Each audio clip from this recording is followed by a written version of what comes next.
शङ्करं शङ्कराचार्यं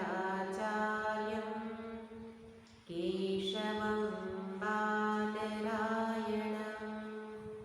सूत्रभाष्यकृतौ वन्दे भगवन्तौ पुनः पुनः।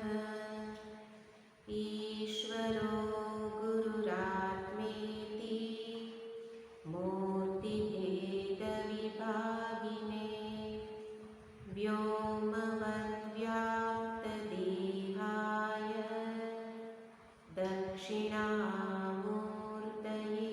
नमः। ॐ सच्चिदानन्दरूपाय विश्वोत्पत्त्यादिहेतवे तापत्रयविनाशाय श्रीकृष्णाय वयं नुमः।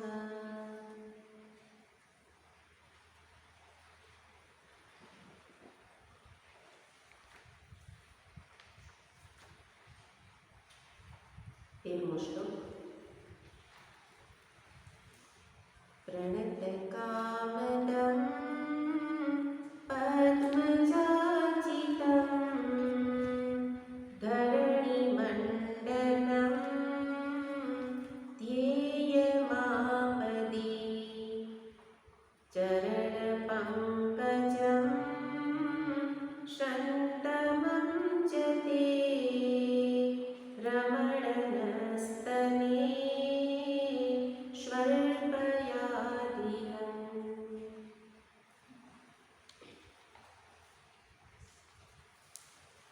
ગોપીના પરમ પ્રેમનું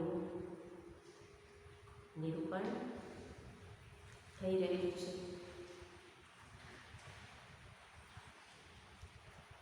પરમ પ્રેમને દર્શાવતા ગોપીએ વિનંતી કરી કે આપના શ્રી ચરણ એ અમારા હૃદય પર પધરાવો. એનું કારણ છે કે આગળના બે શ્લોકમાં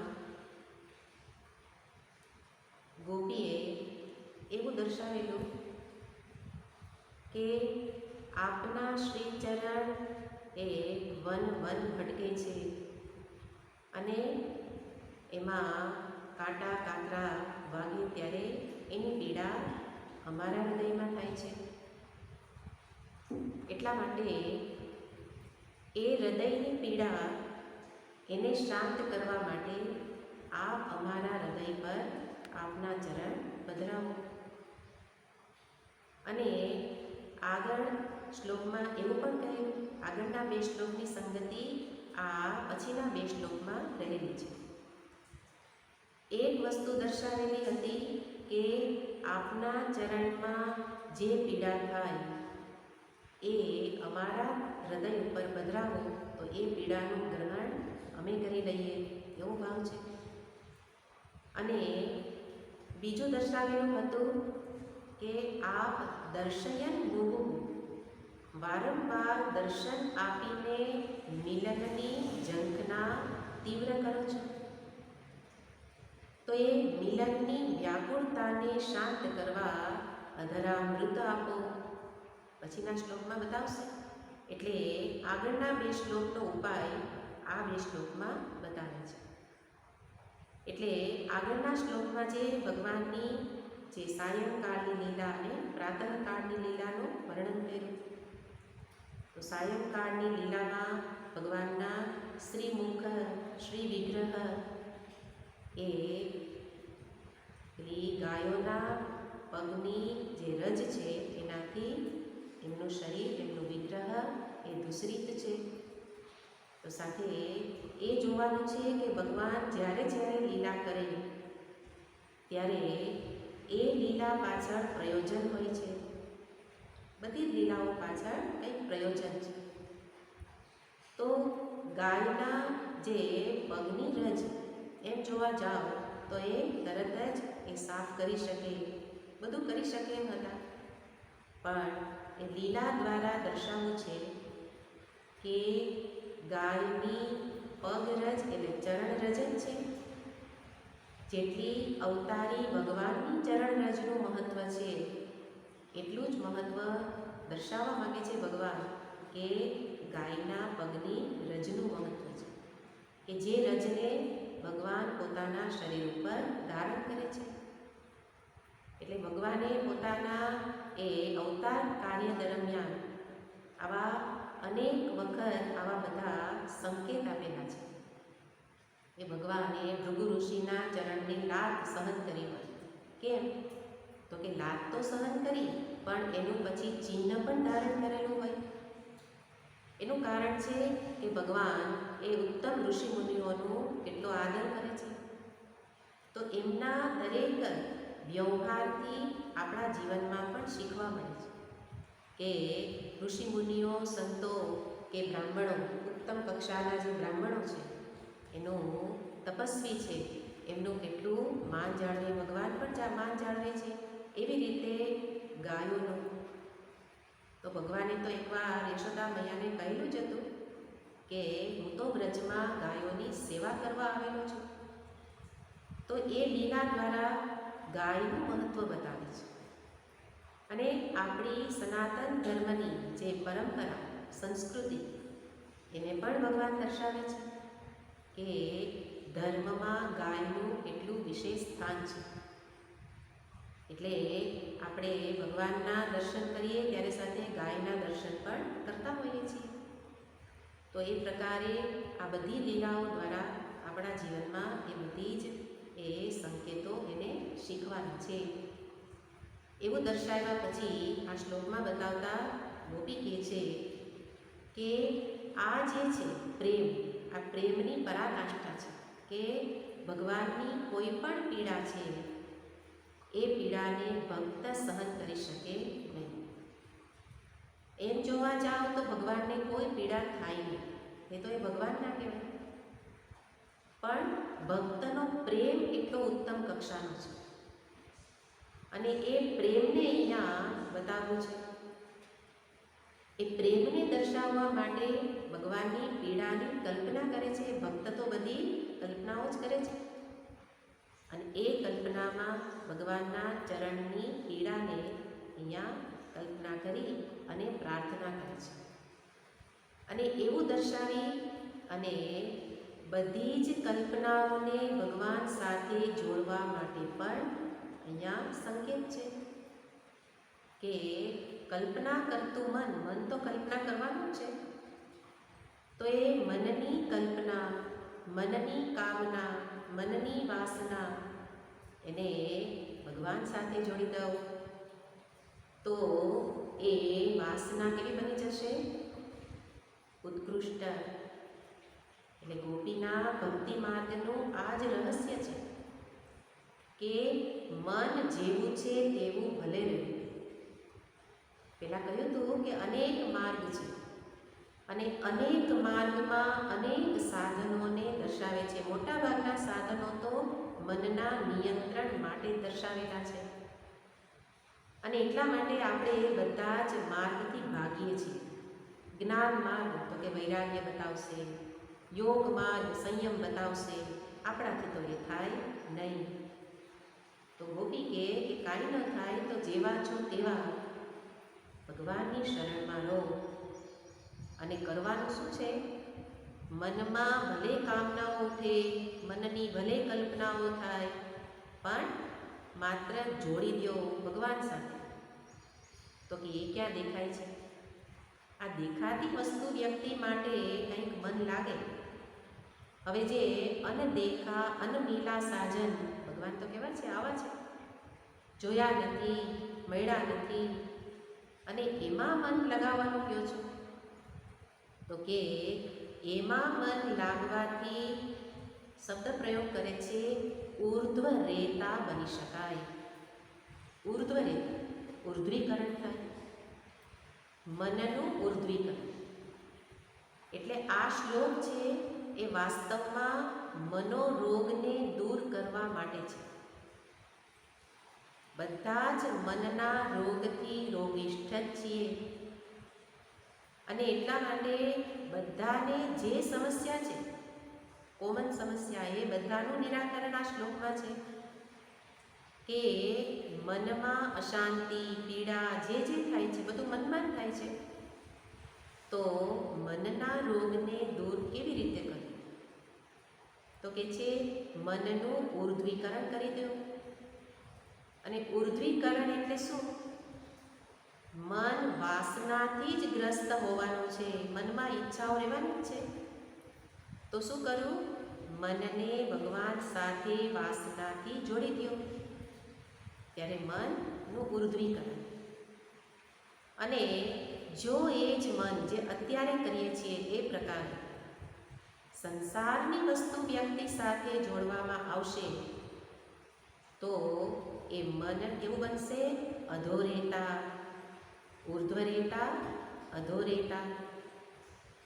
અધોરેતસ અધઃગમન, પેલું ઉર્ધ્વગમન. તો એ પ્રકારે ભગવાનમાં જેને શ્રદ્ધા ભક્તિ છે એને જ આ વસ્તુ તો ગળે ઉતરે. કારણ કે જોયા નથી, મળ્યા નથી, એની સાથે મનને જોડવાનું છે. પણ છતાંય ઘણા બધાએ જોડેલું છે અને ઘણા બધાનું ઉર્ધ્વીકરણ થયેલું છે. એ પ્રકારે પણ જો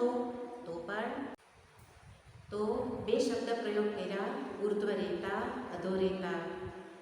અને એના માટે જરૂરી છે અંતરમાં શ્રદ્ધા ભક્તિ. ભગવાનમાં શ્રદ્ધા ભક્તિ વિના એમાં મન જોડી શકાય નહીં. એટલા માટે કોઈ ભક્તે બ્રહ્માજીને પ્રાર્થના કરી કે હે ચતુરાનંદ. ચતુરાનંદ એટલે જેને 4 મુખ છે.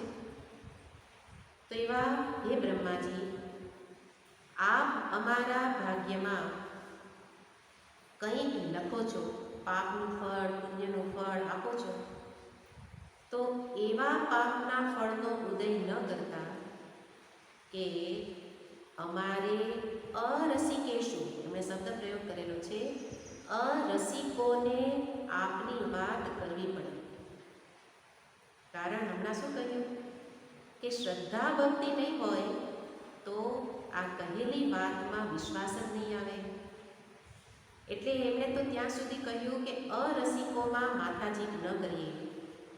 અને એટલે એવા લોકો અમને સામે ન આપતા કે એમને આપની વાત અમે કરીએ. કેમ? કારણ કે મનમાં શ્રદ્ધા નથી, એને માટે તો આ રસ્તો કોઈ રીતે યોગ્ય જ નથી.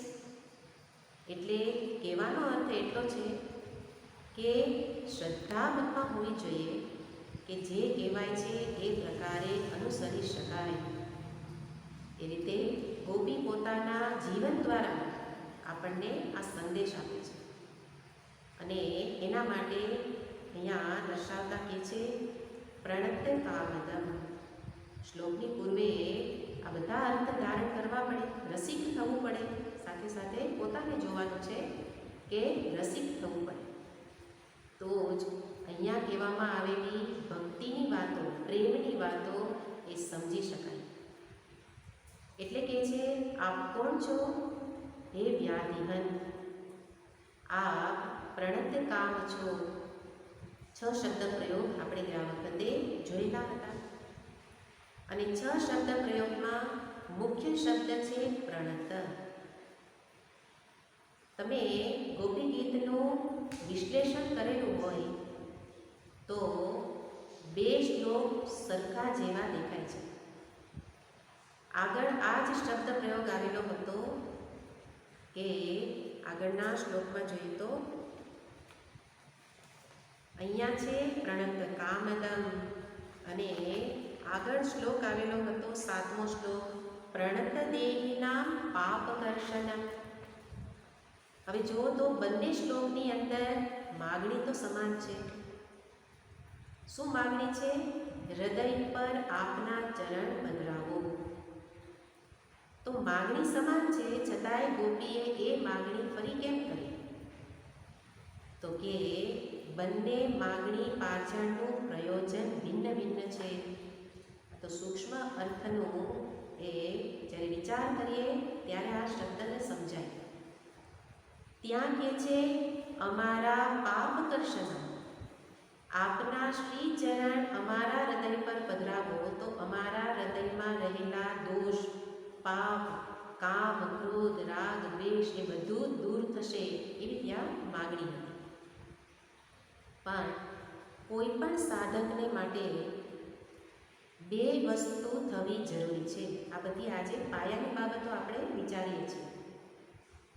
સાધક છીએ, હમણાં જ કીધું, સાધક જે રસિક છે એ જ સાધક, અને સાધકને માટે જ અહીંયા ઉપદેશ છે. તો સાધકને માટે, ભક્તને માટે અંતરમાં બે પ્રકારની સ્થિતિ થવી જરૂરી છે. એક વસ્તુ બતાવવામાં આવે દોષાપનયન, અને બીજું બતાવે છે ગુણાધાન. દોષાપનયન અને ગુણાધાન. દોષો દૂર થવા જરૂરી છે. ચિત્તમાંથી દોષ દૂર થાય એટલું જ નહીં, અંતરમાં સદ્ગુણ સંપત્તિ પણ આવવી જરૂરી છે. તો બે શ્લોકો આ બે બાબતોને બતાવે છે. આગળ કહ્યું પાપકર્ષણમ, પ્રણતદેહિના પાપકર્ષણમ, એ શું બતાવે છે? દોષાપનયન, આપ અમારા હૃદયમાંથી દોષોને દૂર કરો. એટલે ભક્તએ કંઈ કરવાનું નથી. મેં કહ્યું ને, બીજા માર્ગોમાં તો ઘણા પ્રયત્ન કરવા પડે છે, પણ અહીંયા તો માત્ર શરણ મારો, પ્રણત, બંને સ્થાનમાં એક જ શબ્દ છે. જ્યારે વારંવાર એક શબ્દ પ્રયોગ થાય ત્યારે એનું વિશેષ મહત્વ હોય. તો પ્રણત, પ્રણત એટલે ઝૂકેલા રહો. ઝૂકેલા રહેશો તો અંતરના દોષો પ્રભુ દૂર કરશે. અને માત્ર દોષ દૂર કરવાથી કામ ચાલશે નહીં. ગુણાધાન, સદ્ગુણ સંપત્તિ પણ લાવવી પડશે. સત્યના માર્ગે રહો, ધર્મના માર્ગે રહો, બીજી સંપત્તિ શમ, દમ ઇત્યાદિ. તો અનેક પ્રકારની સંપત્તિ અંતરમાં જરૂરી છે. પણ તમે મનનો નિગ્રહ કરવા, ઇન્દ્રિય નિગ્રહ કરવા કેટલા પ્રયત્ન કરો, પણ ફરી ફરીને એ તો જવાના જ છે વિષયમાં. એટલા માટે અહીંયા બતાવે છે કે એક પ્રણત થઈ જવાથી દોષાપનયન થઈ જશે. ગુણાધાન એટલે ભગવાન જ કૃપા કરી અને ગુણનું આધાન કરશે. એટલે ગીતાજીમાં જ શબ્દ પ્રયોગ છે તેષા મેવાનુકંપાર્થમ અહમ જ્ઞાનજંતમઃ. પ્રણત થઈ જવાથી આ શ્લોકને આધારે શું શું પ્રાપ્ત થશે? પહેલા શ્લોકમાં શું કહ્યું? દૂર થશે. આ શ્લોકમાં શું કહે છે? પ્રાપ્ત થશે. તો માત્ર દોષો દૂર થવાથી સાધકની ઉન્નતિ નહીં થાય, ભગવત પ્રાપ્તિ નહીં થાય. એટલા માટે ગીતાજીના 16મા અધ્યાયમાં બંને બાબતો બતાવી, દૈવી સંપત્તિ અને આસુરી સંપત્તિ. કેમ? તો કે દૈવી સંપત્તિને જાણી અને પ્રાપ્ત કરો. આસુરી સંપત્તિને કેમ જાણવાની? તો કે આસુરી સંપત્તિને જાણીને દૂર કરો. આ બંને બાબતો અંતરમાં જરૂરી છે, પણ ભક્ત માટે એકમાત્ર પ્રણત થવું જરૂરી છે. એક પ્રણત થઈ જવાથી ભક્તને માટે કહેવાય કે પુરુષાર્થ ચતુષ્ટયમ દાસી ઇવ. દાસીની જેમ રહેશે. કોના? ભગવાનના ચરણમાં ચારેય પુરુષાર્થ દાસીની જેમ રહે છે. એટલે પ્રણત થવાથી શું થશે? ચારેય પુરુષાર્થની સિદ્ધિ થશે. આ શ્લોકમાં શું બતાવે છે? શું શું પ્રાપ્ત થશે. પહેલા શ્લોકમાં શું કહ્યું? શું શું દૂર થશે. એટલા માટે બંને શ્લોકનો વિચાર સાથે કરવો જોઈએ. એટલે દોષો દૂર થયા, હવે ગુણ લાવવા છે. તો ગુણ લાવવા શું કરવું? ઝૂકીને રહવું. અને ઝૂકવા માટે અભિમાનને દૂર કરવું. અભિમાન હશે એ ઝૂકી નહીં શકે. અને એટલા માટે અભિમાની વ્યક્તિ માટે, આગળ કહ્યું ને, અરસિક એટલે અભિમાની. રસ નથી પડતો એનો અર્થ શું છે? તો કે અંતરમાં અભિમાન છે. તો અભિમાન છે તો ઝૂકી નહીં શકે, અને ઝૂકે નહીં તો જે જોઈએ છે તે મળે નહીં. આ બધા એક સાથે જોડાયેલા નિયમો છે. એટલે તો કથામાં આપણે જાણીએ છીએ કે ભગવાન પાસે દ્વારિકા નગરીમાં, ભગવાનના મહેલમાં દુર્યોધન પણ ગયેલા અને અર્જુન પણ ગયેલા મહાભારત યુદ્ધની પૂર્વે. અને ભગવાનને ખબર પડી કે દુર્યોધન અને અર્જુન આવે છે, કારણ કે આ તો દ્વારિકા નગરીમાં તો પહેલાં સંદેશો પહોંચાડવો જોઈએ ભગવાનને મળવું હોય તો. એટલે અંદર આપણે એવું માનતા હોઈએ કે ભગવાન સૂતા હતા અને દુર્યોધન આવે છે, પણ ભગવાનને તો ખબર જ હતી કે બંને આવે છે, શું પ્રયોજન છે એ ખબર હતી. એટલે ભગવાન તો ચાદર ઓઢીને સૂઈ ગયા, લાંબા થઈ ગયા કે આપણે કોઈ સાથે જોવું નહીં, બોલવું નહીં. પછી જેને કાંઈ જોઈતું હશે એનું અધિકારીત્વ હશે એવું એને મળશે. એટલે ભગવાન તો સૂઈ ગયા, જાણે કે એમ તો ભગવાનને આગળ કહ્યું ને કુહક છે એટલે આવું બધું કરતા તો બહુ આવડે. એટલે ભગવાન તો જાણે સૂતા છે એવો ભાવ કરે. અને દુર્યોધન પહેલાં આવ્યા ને ભગવાનના મસ્તક પાસે બેઠા, અને પછી અર્જુન આવે છે તો ભગવાનના ચરણ પાસે અર્જુન ઊભા છે. પેલો બેઠા અને આ ઊભા છે. આ બંને બાબતો સાથે સાથે જોવાની કે આપણા વ્યવહારથી આપણા અંતરની સ્થિતિ જોવા મળે. કે કોઈની સમક્ષ જઈએ ત્યારે અંતરની સ્થિતિ બતાવવી ન પડે, આપણો વ્યવહાર. તો દુર્યોધન ભગવાનની પાસે તો બરાબર ચરણ પાસે નહીં, મસ્તક પાસે પાછા બેઠા, અને પેલા તો ઊભા છે. અને ભગવાનની નજર પેલા અર્જુન ઉપર પડી, અને અર્જુનને પૂછ્યું તારે જોઈએ તે માગી લે. દુર્યોધન કે હું પહેલાં આવ્યો, ભગવાન કે પણ જોયો તો અર્જુનને ને. ભગવાનની નજર કોના તરફ જાય એ પણ બતાવે છે. ચરણમાં રહેલો, એટલે અહીંયા શબ્દ છે પ્રણત. પ્રણત થયેલો હતો અર્જુન, એટલા માટે એના તરફ નજર ગઈ. એટલે પહેલી માગણી અર્જુન તરફ કે તું માંગ, અને બાકી બચે તો દુર્યોધનને આપીશ. કેમ? અભિમાન છે ત્યાં બધું જ પ્રાપ્ત ન થાય. અહીંયા તો કહ્યું ચારેય પુરુષાર્થ ભગવાનના ચરણમાં દાસી જેવા છે, પણ અર્જુનને તો ચારેય પુરુષાર્થમાંથી કંઈ જોઈતું નહોતું. ભક્ત એ છે કે જેને નથી અર્થ, કામ, ધર્મ કે મોક્ષ કંઈ નથી જોઈતું, મોક્ષ પણ નથી જોઈતું. પણ ભક્ત માટે પાંચમો પુરુષાર્થ છે. પાંચમો પુરુષાર્થ એટલે માગવા જેવી વસ્તુ કઈ છે? ભગવાનનો પ્રેમ.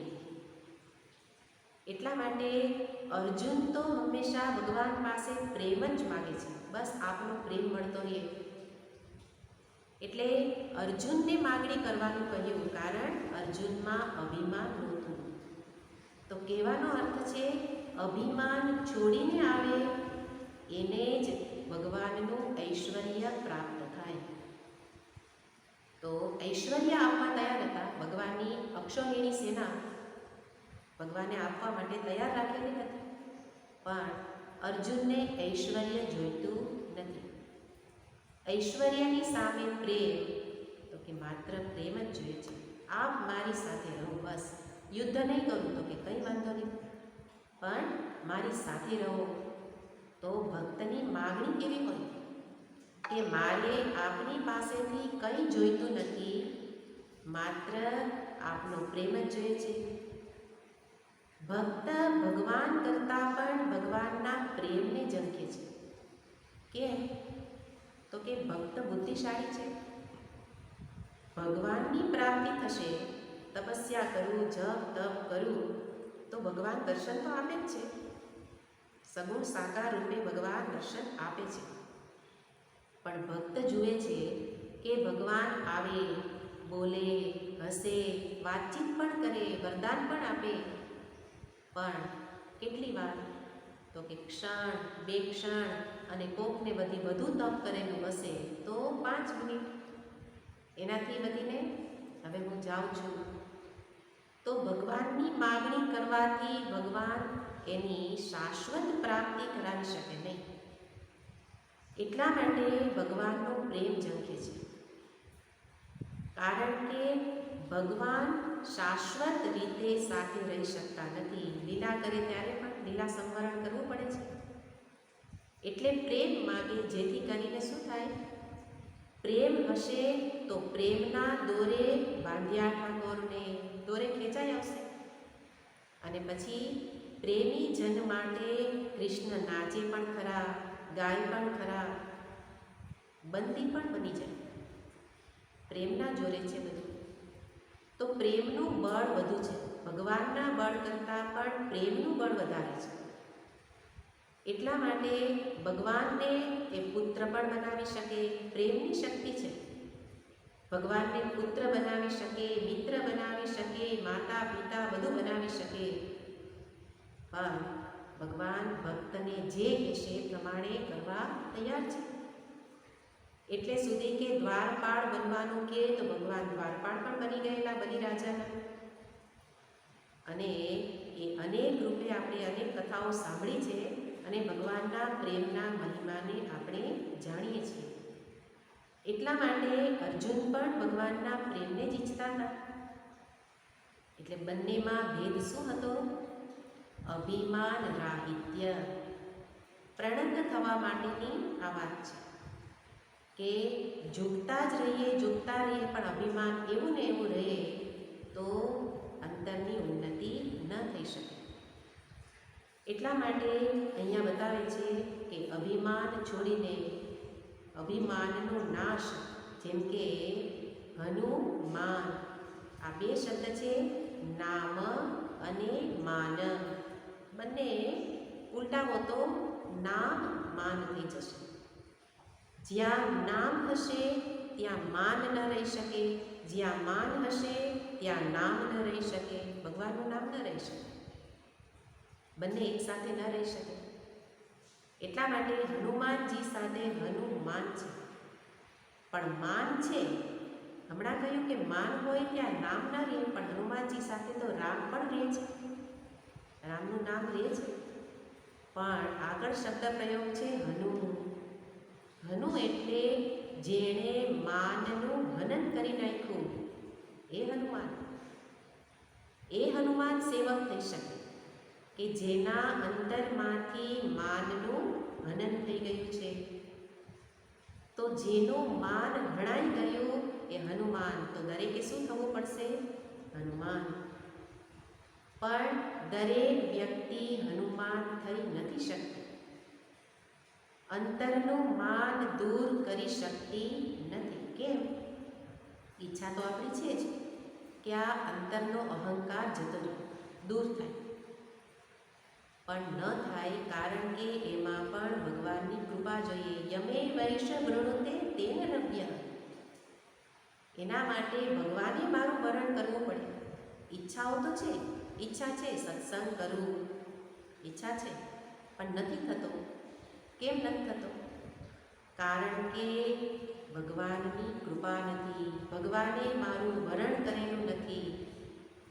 એટલા માટે વરણ કરાવવું પડશે. અને વરણ કરવા માટે અત્યારે જે કરીએ છીએ એ કરવું પડશે. રસ રુચિ ન હોય તો પણ સત્સંગ કરવું, રસ ન પડે તો પણ નામ સ્મરણ કરવું, તો પણ લીલા કથા વાંચવું, સાંભળવું.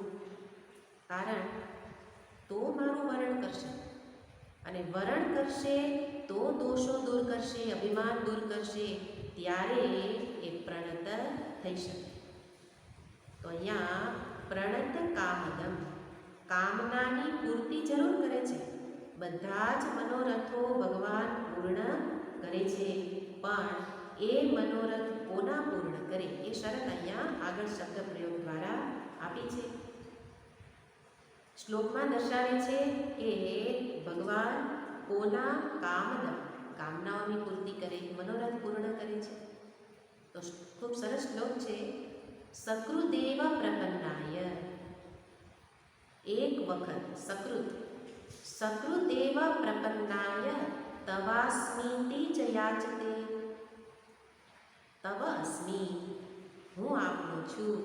એ પ્રકારે જ્યારે એકવાર પણ જે કહે હું આપનો છું, તો ભગવાન કે અભયમ અભયમ ભૂતેભ્યઃ દદામિ, હું સર્વ ભૂતોને અભય પ્રદાન કરું છું.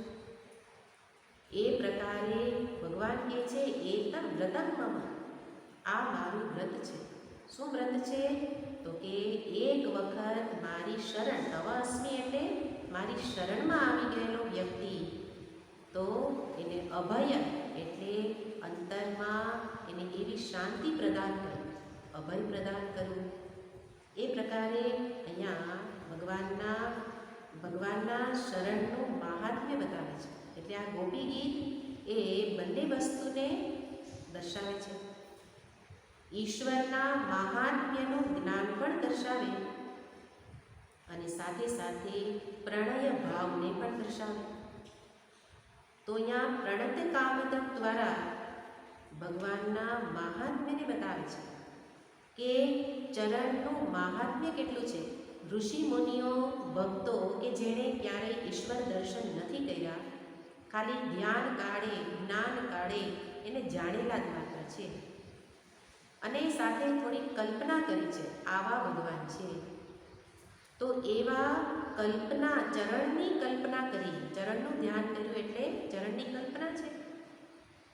તો ચરણની કલ્પના કરવાથી પણ ભગવાન એને પરમ શાંતિની પ્રાપ્તિ કરાવતા હોય, તો વાસ્તવમાં જ્યારે ચરણની પ્રાપ્તિ થાય તો એ વાસ્તવિક ચરણનું કેટલું મહાત્મ્ય હશે એને સમજવાનું છે.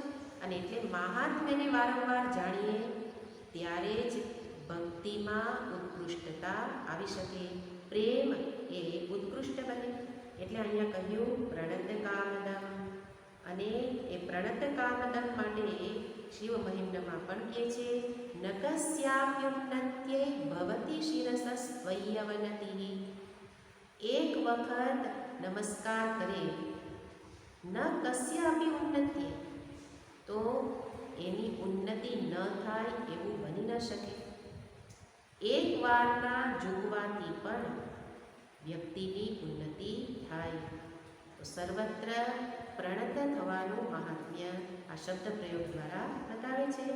પ્રણત કામદમ પદ્મજાર્ચિતમ, એટલે શ્લોકનો મુખ્ય શબ્દ તો પ્રણત જ છે અને એ પ્રણત માટે આપણે પણ એ અર્થને ધારણ કરી અને સતત અહંકાર રહિત થવાનો પ્રયત્ન કરવો. પણ એના માટે શું કરવાનું?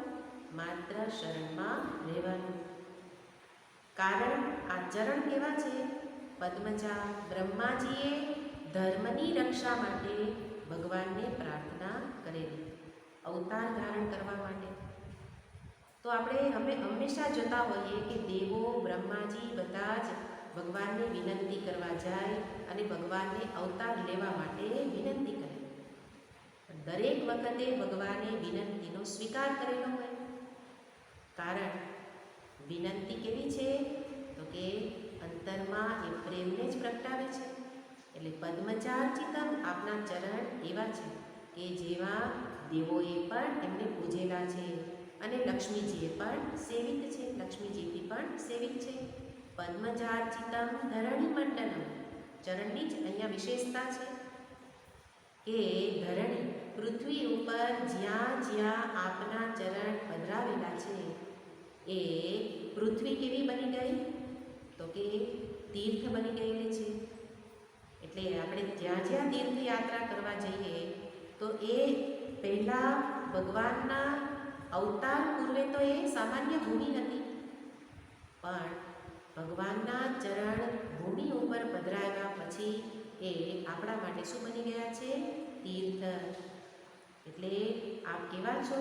ધરણી મંડનમ, આ પૃથ્વી ઉપર આપ આભૂષણ સમાન છો. જેથી કરીને એ પૃથ્વી ઉપર એ તીર્થમાં જવાથી મારામાં પણ એ પ્રેમનો ઉદય થાય છે. ભગવત પ્રેમનો ઉદય એટલે ભક્તિમાં વૃદ્ધિ થાય છે. એટલા માટે ધરણી મંડનમ ધ્યેયમ આપદી, આપદી આપત્તિ કાળે પણ આપ ધ્યાન કરવા યોગ્ય છો. એટલે જીવનમાં જ્યારે જ્યારે આપત્તિ આવે, દુઃખ આવે, ત્યારે શું કરવું? ભગવાનના ચરણનું ધ્યાન કરવું. જ્યારે આપત્તિ આવે, ચરણ ધ્યાન કેવી રીતે? હમણાં આગળના શ્લોકોમાં જોયું કે વનગમન વખતે ભગવાનના શ્રી ચરણનું આપણે એનું નિરૂપણ કરેલું હતું કે ભગવાનના ચરણ લાલ છે, ભગવાનના નખ ઉપસેલા છે. તો એ પ્રકારે ચરણનું ધ્યાન કરવાથી શું થશે? દુઃખ દૂર થશે, આપત્તિ દૂર થશે. અહીંયા કહ્યું ને, ધ્યેયમ આપદી, દુઃખ દૂર કરવાનો ઉપાય બતાવે છે કે અત્યાર સુધી કરેલા ઉપાયોએ દુઃખ દૂર કરેલા નથી. એક સાંધોત્યા તેર તૂટી આપણે કહીએ છીએ. તો અત્યાર સુધીના ઉપાયો નિષ્ફળ રહેલા છે. તો હવે અહીંયા કહેવામાં આવેલો સફળ ઉપાય છે. આ ઉપાય સફળ છે, ભક્તોએ જીવનમાં અપનાવેલો ઉપાય છે. શું કરવું? ધ્યાન કરવું. ધ્યાન એટલે યાદ કરવું, સ્મરણ કરવું. એનાથી શું થશે? વિચાર કરીએ. દુઃખ દૂર થવા માટે આ ધ્યાન એટલે સ્મરણ એ કઈ રીતે કામ કરે છે? તો કે દુઃખ ક્યાં થાય છે? દુઃખ આપણા મનમાં થાય છે. મન દુઃખી છે, મનનો સ્વભાવ છે સુખ દુઃખ, મનનો ધર્મ છે. તો દુઃખ મનમાં થાય છે. કંઈક પ્રાપ્ત થયું, હાનિ, કંઈ નુકસાન થાય તો દુઃખ, વિયોગનું દુઃખ. તો સંયોગ, વિયોગ, હાનિ, લાભ એ તો સતત ચાલવાનું જ છે, પરિસ્થિતિઓ તો બદલવાની જ છે. એટલે સુખમાંથી દુઃખ આવી શકે. અત્યારે સુખ છે, દુઃખ આવી શકે, કારણ કે દ્વંદ્વ છે એ હંમેશા સાથે જ રહે છે. તો જ્યારે સુખમાં હો ત્યારે જ દુઃખ મુક્તિનો ઉપાય જાણી લો. કારણ કે દુઃખમાં આવ્યા પછી એ ઉપાય જાણવાનોય પ્રયત્ન નથી કરવાનો, હે ને? એક વખત સ્વજન આપણા ઘરમાંથી જાય પછી સત્સંગ છૂટી જાય છે, હે ને? કેમ છૂટી જાય? દુઃખમાં આવ્યા પછી બીજું કંઈ સારું લાગતું જ નથી, સત્સંગ એ સારો નથી લાગતો. કેમ? તો કે હવે આ પરિસ્થિતિ બદલે પછી કરીશ, બદલે પછી કરીશ. પરિસ્થિતિ તો સતત બદલવાની જ છે. એક દુઃખમાંથી દૂર તો બીજું, બીજું ત્રીજું. કારણ કે સુખ દુઃખ એ તો સાથે જ રહે છે. એટલા માટે સુખદ સ્થિતિમાં હો ત્યારે ઉપાય વિચારી લો, ઉપાય કરવા લાગો. કેમ? આ કામ કેવી રીતે કરે છે ઉપાય? તો કે મનમાં દુઃખ થાય છે અને એ મનને હવે ભગવાનના સ્મરણમાં જોડવાનું છે. ધ્યેય, ધ્યાન, ચિંતનમાં મનને જોડવું. ત્યારે શું થશે? દુઃખના ચિંતનમાંથી મુક્ત થશે. વાસ્તવમાં જુઓ તો દુઃખ ક્યાંય રહેલું નથી. સંયોગ, વિયોગ, આપણે શબ્દ પ્રયોગ શું કરીએ છીએ? કોઈનો સંયોગ થાય, કોઈનો વિયોગ થાય, કંઈક હાનિ થાય, કંઈક લાભ થાય, તો એવા શબ્દ પ્રયોગ છે. પરિસ્થિતિ આવી હોઈ શકે, પણ એ જ હાનિ, એ જ કંઈક કમી, નુકસાન થયું, એને હું કઈ રીતે લઉં છું એના ઉપર સુખ દુઃખનો આધાર છે. એની મૂલવણી કરનાર કોણ છે? આપણું મન. આપણા મનમાંથી જ એ દુઃખદ છે કે સુખદ એવો વિચાર પ્રગટ થાય. એટલા માટે જ્યારે કંઈ નુકસાન થાય તો નરસિંહ મહેતા કહે, ભલું થયું ને ભાંગી જંજાળ. એ વિયોગને એણે દુઃખદ રૂપે ન લીધું, કારણ મન બીજે જોડાયેલું હતું. મન એ પરમાત્મામાં જોડાયેલું હતું. માટે એ પરિસ્થિતિ હતી જરૂર દુઃખદ, દુઃખ થઈ શકે, પણ મન જ્યારે એને દુઃખદ રૂપે ગ્રહણ કરશે તો જ દુઃખ થશે. આપણે પરિસ્થિતિ આવે ત્યારે દુઃખી થઈ જઈએ છીએ, કારણ કે મન એને વધારે સત્તા આપે છે, શક્તિ આપે છે પેલા પ્રસંગને.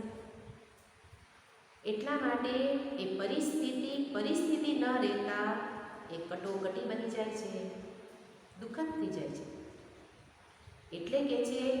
આવી જ રીતે વિચારવાની આદત છે તો ઉપાય કરો કે મનને એ પરમાત્મા એના ધ્યાનમાં, એ ચિંતનમાં એને જોડી દો. ધ્યેયમ આપદી. અને ત્યારે જ આ જ એક શ્રેષ્ઠ ઉપાય છે. કારણ કે શ્રી ચરણ એટલે પરમાત્માનું સ્મરણ. એ સ્મરણ એક જ વસ્તુ એવી છે જે હંમેશા સુખ આપે અને આપણને જોઈએ છે નિત્ય સુખ જ. એટલે આગળ કહ્યું 4 પુરુષાર્થ, એમાં પણ આપણને કોઈને રસ નથી કોઈને અર્થમાં રસ, નથી કામમાં રસ, ધર્મ, મોક્ષ, કોઈને પણ 4 પુરુષાર્થમાં રસ જ નથી. પણ રસ શેમાં છે?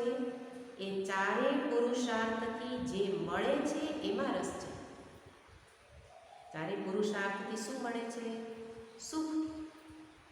તો 4 પુરુષાર્થથી મળે છે સુખ અને મને સુખમાં રસ છે, પણ એ સુખ કેવી રીતે ને ક્યાં મળે એ જાણતા નથી. એટલા માટે અર્થ ઉપાર્જન કરી લઉં, ધન પ્રાપ્ત થાય તો સુખી, કામ ઉપભોગ કરી લઉં તો સુખી. પણ અનુભવ શું કહે છે? અત્યાર સુધી કેટલું ધન કમાયા, અરબોપતિ થયા, એને પણ સુખ શાંતિ નથી. કારણ કે જ્યાંથી સુખ મળે એ જ ખબર નથી. એટલે કહ્યું આપત્તિ વિપત્તિથી મુક્ત થવાનો ઉપાય ધ્યેયમ. ધ્યેયમ આપદી. ધ્યાન એટલે ભગવત ચિંતન. એટલા માટે શ્લોકમાં કહે છે આપદા મપહંતારમ. આપત્તિઓનું હંતારમ, નિવારણ કરે છે. કોણ કરે છે? આપદા મપહંતારમ સર્વ સામ્યદામ. શ્લોકમાં બતાવતા કહે છે તપ્તારમ સર્વ સંપદામ. આપદા મપહંતારમ દીપ્તારમ સર્વ સંપદામ. લોકાભિરામમ શ્રીરામમ ભૂયો ભૂયો નમામ્યહમ. હું વારંવાર આપના ચરણમાં નમસ્કાર કરું છું. કેમ? કારણ કે આપના ચરણ એ વિપત્તિને દૂર કરનાર છે, સંપત્તિની પ્રાપ્તિ કરાવનાર છે. એટલા માટે અહીંયા આપત્તિને દૂર કરવાનો ઉપાય દર્શાવતા કહ્યું ધ્યેયમ આપદી. આ એક જ ઉપાય છે કે જે મારા જીવનમાં નિત્ય સુખને, શાંતિને લાવી શકે. ધરણી મંડનમ ધ્યેયમાપદી. આગળ દર્શાવતા કહ્યું ચરણ પંકજમ શંતમમ ચ તે. આપના ચરણ પંકજ, ચરણ કમળ એ કેવા છે? શંતમમ ચ તે રમણનસ્તનેષુ અર્પય. હે ભગવાન, હે અધિગન, આપના ચરણ એ હૃદય પર અર્પય, પધરાવો. કેમ? શંતમમ. શંતમમ તમમ વ્યાપ્તમ. સર્વત્ર શાંતિની વ્યાપ્તિ કરાવનારા આપના ચરણ રહેલા છે. અને મારા મનમાં, અમારા મનમાં અમે વ્યથાથી પીડિત છીએ. ગયા વખતે શબ્દ જોયો તો આધિ વ્યાધિ ઉપાધિ. તો અહીંયા આધિ શબ્દ છે એ શું દર્શાવે છે? મનનો રોગ. અને આગળ જ કહ્યું કે મનના રોગમાંથી મુક્તિ માટે આ શ્લોક રહેલો છે. અને એટલે સંબોધન પણ એવું જ કહ્યું છે આદિહન. આદિહન છો માટે શંતમમ. તમે મનને શાંતિ આપી શકો એમ છો, માટે મનના આ આધિને, આ વ્યથાને, વ્યાકુળતાને દૂર કરો. જ્યારે કહેવામાં આવે કે દરેક જીવ એ ભગવાન એ પેલા ગર્ભમાં હોય ત્યારે ગર્ભસ્તુતિ અને ગર્ભોપનિષદ પણ છે. એમાં જીવ પ્રાર્થના કરે છે. ગર્ભમાં રહેલો જીવ, દરેક જીવે ભગવાનને પ્રાર્થના કરેલી છે. શું કરેલી છે? તો કે હે પ્રભુ, અત્યારે તો હું આપની સાથે રહેલો છું, આપનું સ્મરણ છે, આપની સાથે છું અને હવે જન્મ લેવાનો છું. જન્મ લઈશ ત્યારે આપનાથી દૂર જતો રહીશ. વિખૂટો પડી જઈશ. તો જ્યારે હું જન્મ લઉં ત્યારે એવી કૃપા કરજો કે આપનાથી હું દૂર ન થાઉં. પહેલે જ પ્રાર્થના કરી દીધી છે આપણે બધા જીવોએ કે આપનાથી હું દૂર ન થઈ જાઉં. પ્રાર્થના કરી અને ભગવાન તો કદાચ અજાણતા કરેલી પ્રાર્થના હોય એ પણ યાદ રાખે છે. એટલા માટે ભગવાને જીવે કરેલી પ્રાર્થના ભગવાનની યાદ છે. એટલે ત્યારે બાળકને એ સાંત્વના આપે છે ભગવાન કે છે એ મિત્ર, એ બાળક, તું શાંતિ રાખ, હું તને ક્યારે મારાથી છૂટો પડવા નહીં દઉં. કેમ? તો કે મેં એવું એક સૂત્ર જગતમાં મૂકી દીધું છે કે એ સૂત્ર તને મારા તરફ ખેંચી લાવશે. કદાચ મારાથી દૂર જઈશ તો પણ એ તને મારા તરફ ખેંચી લાવશે. એટલે એવું કહેતા ભગવાનના આંખમાં આંસુ આવી ગયા. કારણ ભક્તના પ્રેમને જુએ છે કે આને મારી ઝંખના છે. એટલા માટે ભગવાન કહે છે એવું સૂત્ર મૂકી દીધું છે. તો કે શું મૂક્યું છે? તો કે જગતમાં સર્વત્ર દુઃખ મૂકી દીધું છે. એટલા માટે જ્યાં જ્યાં જશે ત્યાં ત્યાં એને દુઃખની પ્રાપ્તિ થશે. અને દુઃખની પ્રાપ્તિ થશે ત્યારે શરૂઆતમાં જાતે દૂર કરવાના નુસ્ખા કરશે, પણ મારી પાસે આવશે તો જ એનું દુઃખ દૂર થશે અને એના આધારે તું મારી પ્રાપ્તિ કરી લઈશ. અત્યારે મારી સમીપ છો, પછી જન્મ પછી કદાચ દૂર થઈ જઈશ તો પણ એ દુઃખરૂપી તાતણો ખેંચીને તને મારી પાસે જ લાવશે. બીજો કોઈ ઉપાય જ નથી. એટલા માટે ભગવાને દુઃખ મૂક્યું, જેથી કરીને એટલા માટે કુંતી માતા આપણે કહીએ ને દુઃખની ઈચ્છા રાખતા. કેમ?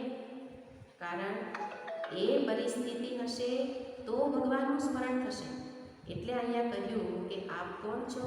આદિહંત છો, મનના દુઃખને વ્યથાને દૂર કરનાર છો.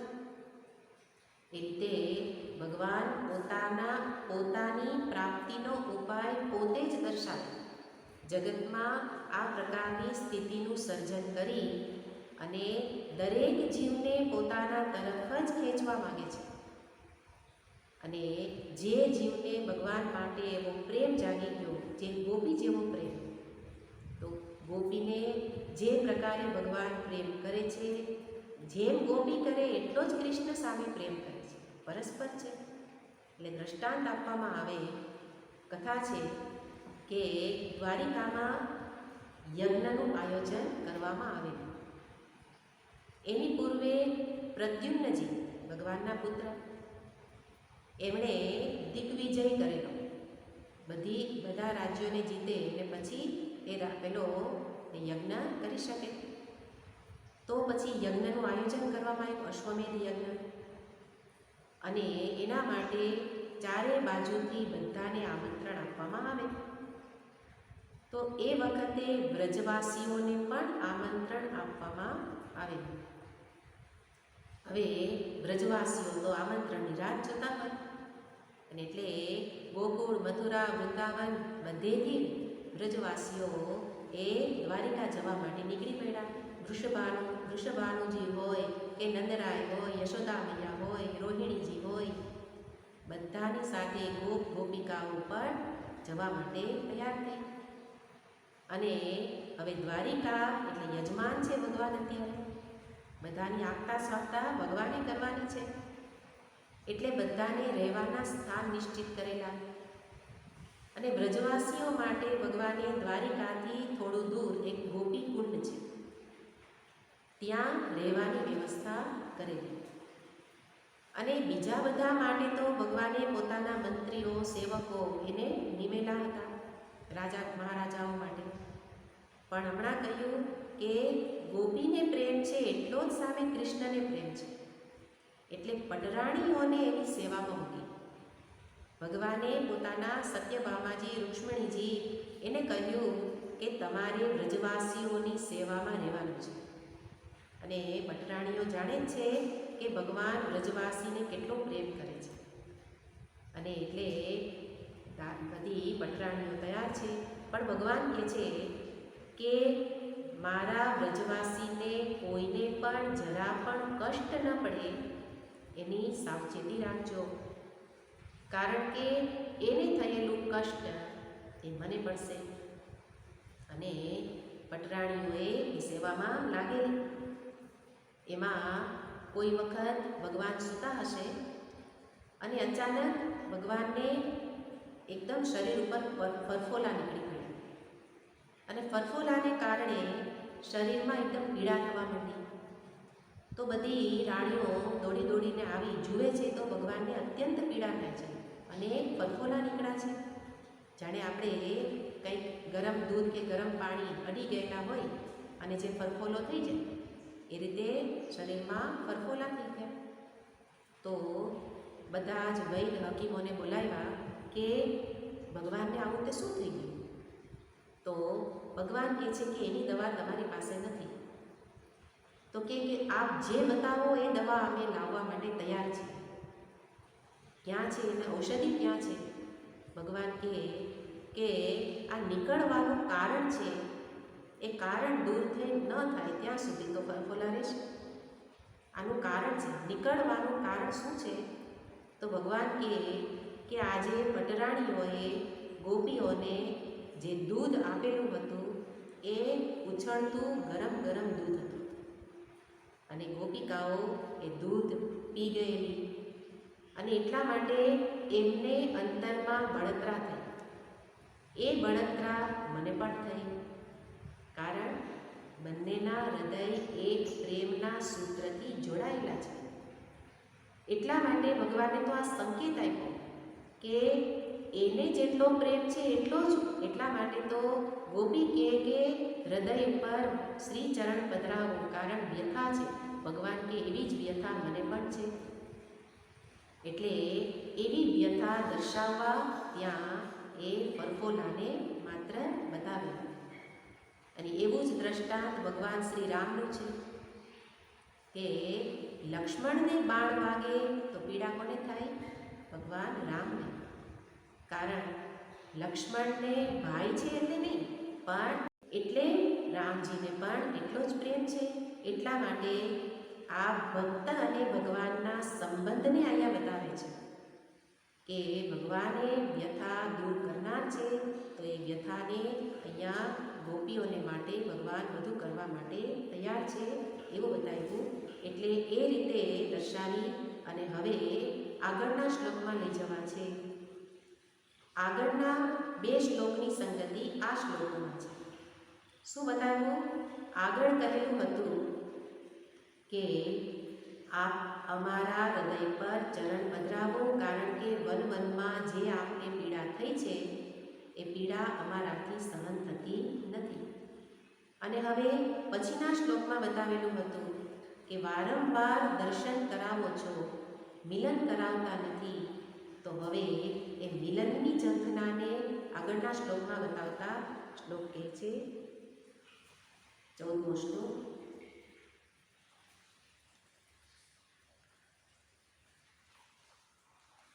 સુરતવર્ધનમ શોકનાશનમ સ્વરિતવેણુના સુષ્ઠુચુંબિતમ ઇતરરાગવિસ્મારણં નૃણા વિતરવીરનસ્તેદરાવૃતમ. સુરતવર્ધનમ અહીંયા પણ સંબોધન છે, હે વીર, હે વીર.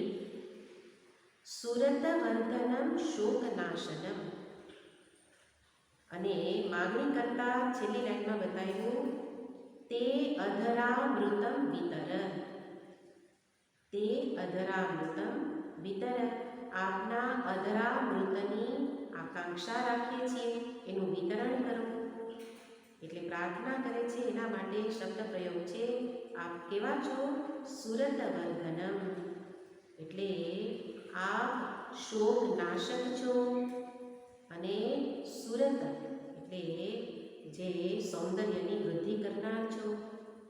કે છે વેણુના સુષ્ઠ ચુંબિતમ, વેણુ વડે એ સારી રીતે ચુંબિત થયેલા છે એવા અધર.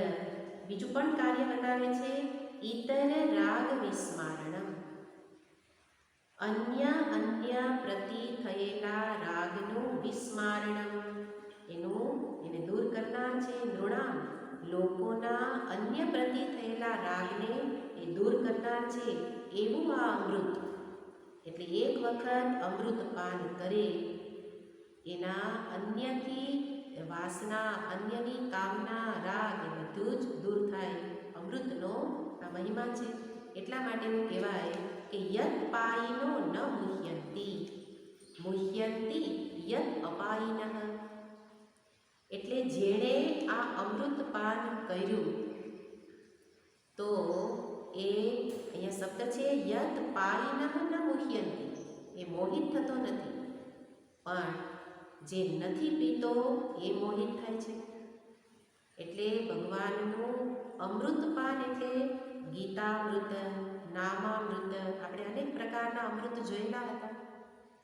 તો જેણે નામનો રસ નથી ચાખ્યો, જેણે ભગવાનના ઉપદેશ વાણી એટલે ગીતારૂપી અમૃતનું પાન નથી કર્યું, એ જ મોહિત થાય.